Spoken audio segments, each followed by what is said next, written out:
हिंदी आचार्य में आज हम महायान शाखा के बारे में पढ़ेंगे बच्चों। बौद्ध धर्म की यह जो शाखा है महायान और हीनयान, महायान जो शाखा है यह ही ज्यादा प्रसिद्ध हुई। बहुत सारे जो लोग हैं आज भी जो बौद्ध धर्म में मानते हैं वो महायान शाखा को ही अधिकतर मानते हैं। तो महा का मतलब होता है बड़ा और यान का मतलब होता है व्हीकल।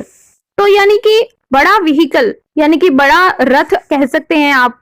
यानी कि आप इस तरह के बुद्धिज्म को मान रहे हैं जिसमें ज्यादातर लोग उसको मानते हैं। और इसमें यह भी माना जाता है कि महायान में यह माना जाता है कि निर्वाण का जो मार्ग है, जो मुक्ति का मार्ग है, उसे अकेले हम नहीं ढूंढ सकते, इसीलिए हमें उसमें सहायता मिलनी चाहिए। तो इसीलिए ये एक तरह से महायान बुद्धिज्म वाले जो होते हैं मानने वाले, वो गुरुओं में मानते हैं, बोधिसत्वों में मानते हैं। तो ये जो बोधिसत्व है ये एक तरह के गुरु हैं बौद्ध धर्म से संबंधित।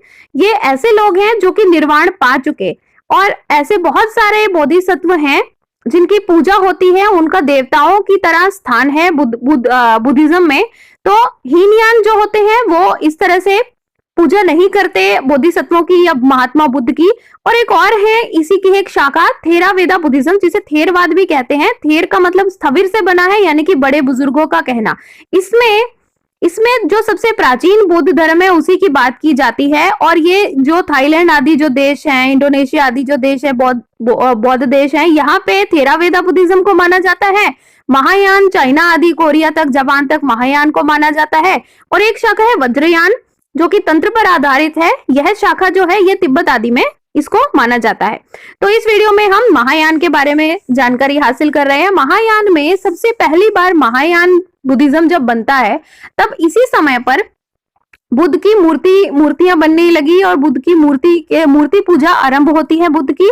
और इसमें राजनीति का भी बहुत बड़ा कारण है। यहाँ पर हमें कनिष्क को एक बार फिर से पढ़ना पड़ेगा। जो यहाँ पर हमारे जो कुषाण राजवंश का जो राज्य है, हमारा कुषाण राजवंश अफगानिस्तान से लेकर गंगा वैली तक फैला हुआ था। तो कुषाणों में जो कनिष्क महाराज होते हैं तो उनको बहुत ही मतलब इंटरेस्ट था बुद्धिज्म में। उस समय पर यह जो महायान का जो बुद्धिज्म है, महायान वाली जो शाखा है, यह बहुत ही प्रफुल्लित हो रही थी। तो इसी की वजह से उन्होंने इसी शाखा को आगे चीन आदि तक भी उसका आगे प्रचार प्रसार कर दिया। प्रचार कैसे होता है उनके समय पर, क्योंकि जो सिल्क की रोड जो है, जो कि सिल्क की रोड चाइना से जो सिल्क लेकर और दूसरी चीजों का व्यापार हो रहा है, जो कि आगे यहाँ से भारत की तरफ से होता हुआ आगे फिर वो समुद्र के रास्ते रोमन साम्राज्य के साथ में चीन का व्यापार हो रहा है। उस रूट के ऊपर जो कुषाण राजवंश के राजा हैं, खासतौर पर कनिष्क महाराज जो हैं, वो इसके ऊपर राज्य करते थे। और व्यापारी जो हैं, व्यापारियों को अगर वो सुरक्षा देंगे तो उसके बदले में उनको फिर वो पैसे भी लेते थे, टैक्स लेते थे। सोने के सिक्के भी जारी किए कनिष्का ने व्यापारियों के लिए ही खास तौर पर। तो यहाँ इनके साथ साथ में ये जो ट्रेड चल रहा है, इस रूट के साथ साथ में बुद्धिज्म का भी प्रभाव होना आरंभ हो जाता है। तो इस तरह से कनिष्का ने बुद्धिज्म का प्रचार प्रसार किया। दूसरी और महत्वपूर्ण चीज जो की है कनिष्का ने, वो है चौथी बौद्ध संगीष्ठी यानी कि 4th बुद्धिस्ट काउंसिल की है। और कनिष्का महाराज के ही जो दरबार में जो अश्वघोष नाम के बौद्ध विद्वान होते हैं, जिन्होंने बुद्ध चरित्र लिखा है, महात्मा बुद्ध की जो बायोग्राफी है ये उन्होंने लिखी है। और भी बहुत सारे ऐसे जो विद्वान हैं वो संस्कृत में अब लिखना शुरू हो गए हैं। तो महायान बुद्धिज्म संस्कृत से भी संबंधित है। अब पाली का उपयोग करना खत्म हो जाता है और संस्कृत को फिर बढ़ावा मिलना शुरू हो जाता है और बुद्ध को एक भगवान की तरह मानना शुरू हो जाता है। बुद्ध की मूर्तियां बननी शुरू हो जाती हैं और बोधिसत्वों की पूजा होनी शुरू हो जाती है।